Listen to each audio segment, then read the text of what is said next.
So, magandang gabi sa inyong lahat, mga idol dyan, no? So, andito naman tayo ngayon at mayroon naman tayo ditong natisod, no? Na pambira lang natin na nahawakan at nakikita na old queens, no?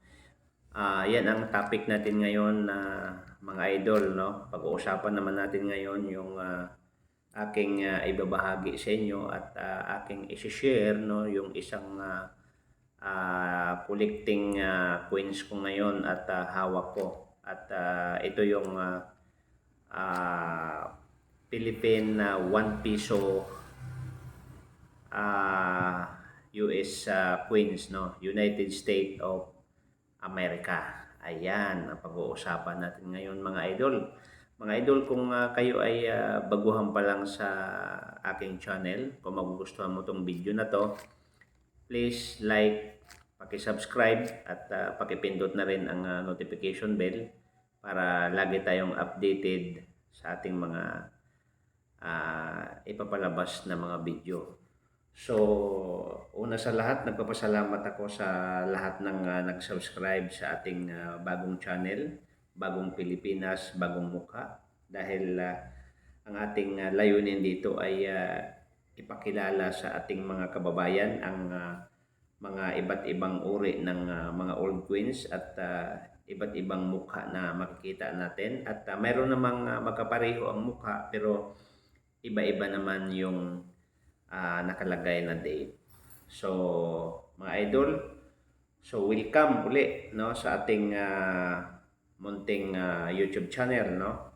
Bagong Pilipinas, Bagong Mukha. Dahil mga idol, mayroon na naman akong ipakilala sa inyo yung isang queens na 1908. No, yan ang pag-uusapan natin, mga idol, no. Itong queens na to ay napakatagal na ito, mga idol.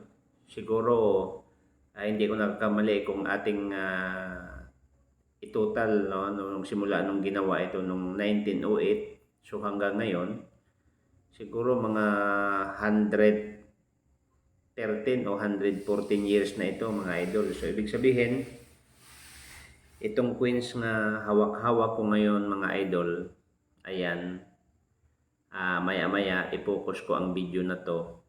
Mga idol, itong queens na to, kung mayroon ka, please sa isang tabi mo lang, mga idol. Kasi parang sabi ko nga pag itong yung mga queens na hawak mo, yung ganitong mga uri ng mga queens, itabi mo lang kasi darating ang panahon, mga idol, baka bigla tayong yayaman ito. So, ito yung hinahanap-hanap ngayon ng mga collectors, mga idol. Ito yung mga coins na nakolekting ko, mga idol. Hindi ito sa online, ha. So, nakukuha ko ito, mga idol, sa mga kapanahonan pa ng mga Kastila, yung mga bahay, no. So, pinupuntahan ko yan at tinatanong ko sila, yung mga matatanda, kung mayroon silang mga queens, no, na ganitong klaseng uri ng queens ng mga babae, no, na may bulkang na yon, bulkan na nasa Bicol, no. So yan ang i-focus natin, mga idol, kasi itong queens na to, mga idol, mayroon ng yumaman dito dahil mayroon ng nakabili daw sa auction at din lang piso ang halaga. Ito piso ang halaga pero milyon pala ang value nito dahil itong queens na to is 114 years o 113 years. Super mataas na po ang kanyang value. Kaya nga kung kayo ay may hawak na ganitong mga queens, mga idol, ulitin ko, itabi mo lang, itago mo sa isang lagayan na hindi siya makukuha kahit sino, no. So dapat tayo lang ang nakakaalam, mga idol, kasi sa dami kong queens na hawak na ganito, mga idol, no. Iba't ibang uri ng queens, kaya nga ngayon ito yung natisod natin, 1908, no. 1908, sabi nga dito, mga idol, the most rare 1 piso Philippine queens 1908. 113 years old na ito. So, alam niyo mga idol, may nakabili nito sa auction. Alam mo magkano ang halaga is 21 million pesos, mga idol. Talagang binili niya itong coins na to dahil kumbaga may history na siya. So, mga idol, wag kukurap kasi i-focus natin ang ating kamera sa coins na to at para masilayan natin at makita na itong coins na to ay napakalaking halaga para sa atin. Ulitin ko mga idol, kung kayo ay baguhan pa lang sa ating channel, please don't forget to subscribe, paki-like at pakipindot ang notification bell para lagi tayong updated sa ating mga gagawing video. So, ngayong idol, punta na tayo dun sa... So, mga idol, andito yung coins na sinasabi ko sa inyo, no? Itong coins na to ay 1908, no? Kung makikita natin mga idol, no? 1908 yung date niya. At nakalagay dito mga idol ay United States of America. Ayan.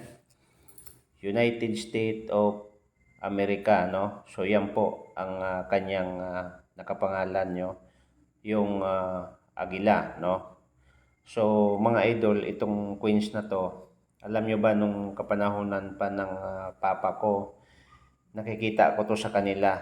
Pero siyempre nung tayo ay kabataan pa, hindi natin pinapansin itong uri ng mga coins kasi ang akala natin mga idol na manatili itong gagamitin natin habang buhay. So hindi pala. So nakikita ko ito at nung nagtayo kami ng bahay nung 1983 mga idol, isa to sa mga ganitong uri ng coins na hinagis ng papa ko doon sa ilalim ng poste, no, bago siya tinatabunan ng lupa. So ngayon mga idol, itong coins na to mga idol, kung napapansin niyo yung babae na may hawak na maso, no? At ayan, no? So grabe mga idol, no? Kasi itong coins na to is 1 piso, no, Pilipinas.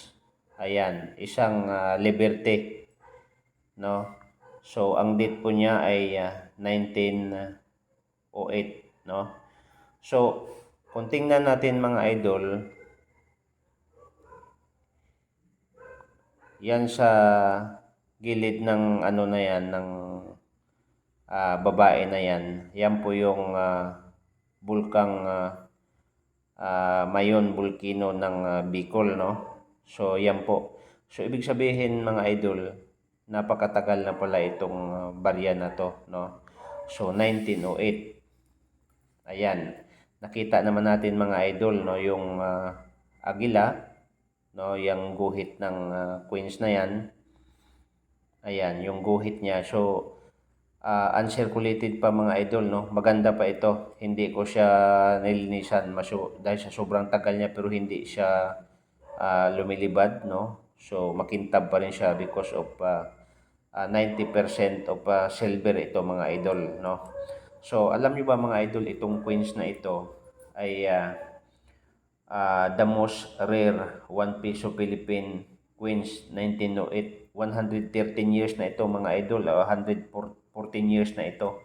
So naibenta ito mga idol sa auction is 21 million pesos. So ibig sabihin parang nakatreasure ka na ng ginto mga idol, no? 4 na pirasong barita, no, na sa kakahalaga ng 21 million pesos mga idol. So grabe itong coins na to kasi itong coins na to ngayon ay hinahanap ito ng mga iba't ibang kolektor. So mayroon mga ganito mga idol ngayon, yung mga fake, no, nung nabibenta sa mga Lazada, mga piki po yon, no. Pero itong hawak natin mga idol at nagagaling pa ito sa mga kapanahonan ng ninuno natin at bago ko ito binili sa matatanda, tinatanong ko muna sila kung itong coins na to binibili nila nung kapanahonan. Ang sabi sa akin ay hindi. Dahil itong coins na to, iniwan din ito sa kanila ding tatay, no? Sa kanilang lolo at pamana ito sa kanila. So, isa itong mga idol sa coins na to ay hawak ko ngayon, no? So, mga idol, kung baguhan ka pa lang sa ating YouTube channel, so ulitin ko, please, don't forget to subscribe, paki-like na rin at pakipindot na rin ang notification bell para lagi tayong updated sa ating mga gagawing video. So, maraming salamat at sana huwag kayong magsawa sa pagsuporta sa aking YouTube channel, Bagong Pilipinas, Bagong Mukha, mga idol. So, maraming salamat and welcome. God bless.